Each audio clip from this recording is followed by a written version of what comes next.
Assalamu alaikum.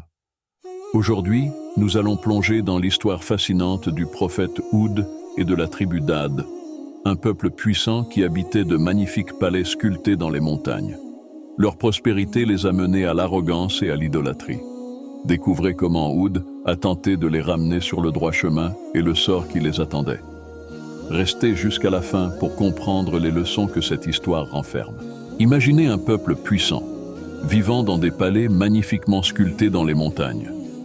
Ce peuple, c'était la tribu d'Ad, qui habitait une région appelée Akaf, aujourd'hui en Arabie. Ils avaient été bénis avec une force physique exceptionnelle, des richesses abondantes et une terre fertile. Mais leur prospérité les rendit arrogants. Ils se détournèrent des voies d'Allah, sombrant dans l'idolâtrie et l'oppression. Allah envoya le prophète Houd, un homme de leur propre tribu, connu pour sa sagesse et son dévouement.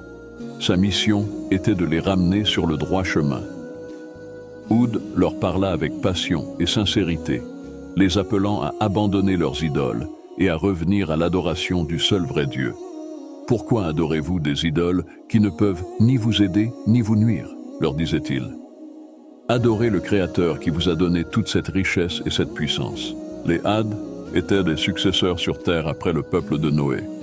Ils étaient puissants, bénis par Allah en stature, prospères dans ce monde, avec des troupeaux, des fils, des jardins et des sources.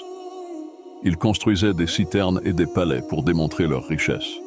Cependant, ils étaient aussi brutaux et tyranniques, rejetant la vie après la mort en déclarant « إن هي إلا حياتنا الدنيا نموت ونحيا وما نحن بمبعوثين » Il n'y a que notre vie ici-bas. Nous mourrons et nous vivons, et nous ne serons jamais ressuscités. Surat Al-Mu'minun 37. Malgré les avertissements de Houd, ils doutaient de ses paroles, se fiant à leur propre force et richesse. Ils disaient « Qui est plus fort que nous ?»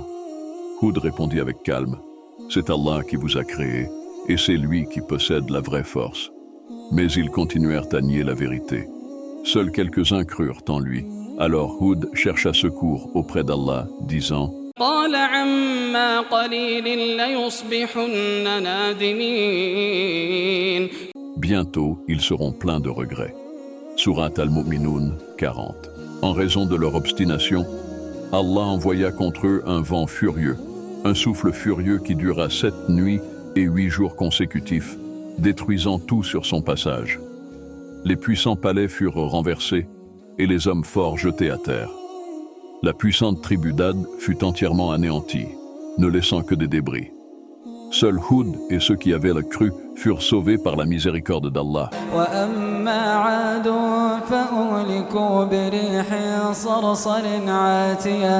سخرها عليهم 7 ليال و8 أيام حسوما فترى القوم فيها صرعى كأنهم أعجاز نخل خاوية.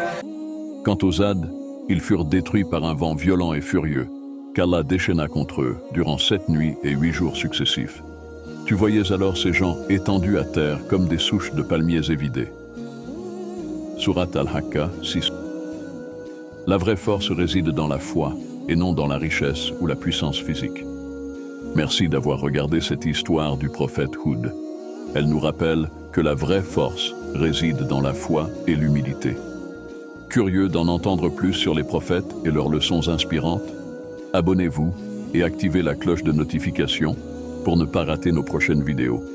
Partagez vos réflexions dans les commentaires ci-dessous et dites-nous quel aspect de cette histoire vous a le plus marqué.